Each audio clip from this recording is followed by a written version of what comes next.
بداية مساء الخير وتحية خاصة إلى كل الحاضرين في هذه الفعالية المهمة جدا، وهي لقاء المسرح الورشاتي المنعقد بالمسرح الجهوي للجلفة، بداية من اليوم وإلى غاية 6 من شهر مارس 2022 تحت رعاية السيدة وزير الثقافة والفنون والسيد والي ولاية الجلفة، وتحت إشراف ومتابعة ومن تنظيم المسرح الجهوي للجلفة برئاسة الباحث المسرحي والناقد المسرحي عبد الناصر خلاف. إذا تحية إلى كل الجمهور الحاضر، إلى كل الأساتذة والباحثين، إلى كل الحاضرين القادمين من مختلف دور الثقافة عبر الجزائر. إذا الموضوع الذي سوف نتناوله في هذه المداخلة يتعلق بكيفية إدارة وإعداد الورشة المسرحية بدار الثقافة، وتحديدا طلب مني أن أتحدث على ورشة خاصة بالمسرح، ولكن مسرح الطفل. وربما يعتبر مسرح الطفل من أهم الروافد التي تهتم بها دور الثقافة في الجزائر لسببين. السبب الأول هو كبر واتساع شريحة الأطفال في الجزائر، لأنه أكثر من 30% من المجتمع الجزائري أعمارهم تقل على 15-16 سنة، وبالتالي هذه الشريحة الواسعة تحتاج منا إلى عناية كبيرة وإلى أهمية. النقطة الثانية، أولا أن الأطفال في الجزائر يشكلون جمهور مهم جدا في مختلف دار الثقافة، ولا شك أن كل الحاضرين يتفقون بأنه لما ننظم مسرحية للأطفال فالقاعة تكون ممتلئة عن آخرها، ويكون هناك توافد كبير وبحضور أوليائهم أيضا، وهذا شيء مشجع. يعني سواء كانت عروض مجانية أو بمبالغ رمزية أو غيرها، فالأطفال يتوافدون بكثرة على دور الثقافة أو الأماكن التي تخصص لهم هذه العروض، ولذلك وجب الاعتناء بهذه الورشات في دور الثقافة وتكوين جيل من الممثلين والذين يصنعون الفرجة المسرحية الموجهة للأطفال. أتحدث في هذه المداخلة على نقطتين أساسيتين. النقطة الأولى هي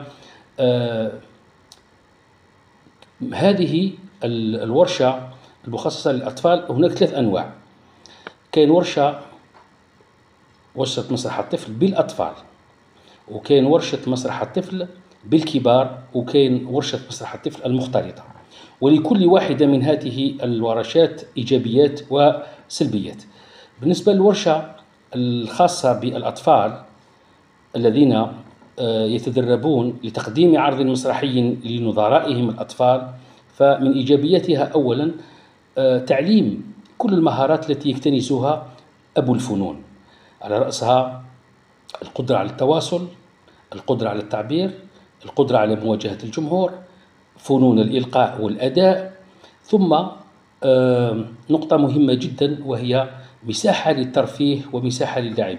يجب أن ننظر في هذه الورشة أن الأطفال ليسوا ممثلين وليسوا مؤدين وليسوا محترفين، وإنما جاءوا ليلعبوا. ولذلك كما قال بيتر سلايد، مسرح الطفل يجب أن يكون دراما طفلية عبارة عن لعبة. لازم يحسوا أنهم كل طول الوقت الورشة وهم يتدربون لتقديم عرض لزملائهم، ولكنهم يلعبون ويترفهون. صح، فيه انضباط، فيه نص يقال، فيه بداية وسط ونهاية، في احترام لكل الطقس المسرحي ولكل أدبيات المسرح، ولكن يجب أن يتخلل كل هذا من طرف المدرب والمشرف على الورشة، أنه ينظر إلى هذه العملية على أساس أنها لعبة.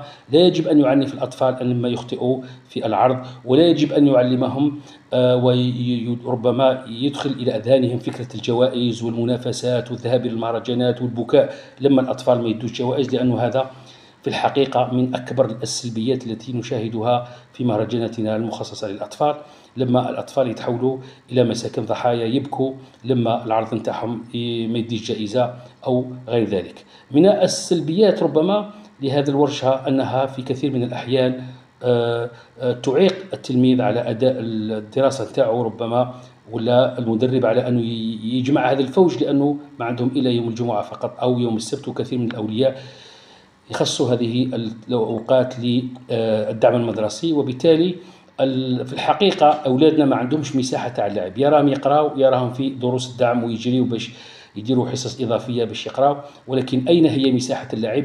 واللعب في هذه المرحلة هو موضوع مهم جدا وعامل كبير من عوامل تنمية الشخصية وتنمية الجانب الاجتماعي عند الطفل وتنمية الذوق إلى آخره، وكلكم كمختصين وكخبراء تعرفوا أهمية اللعب.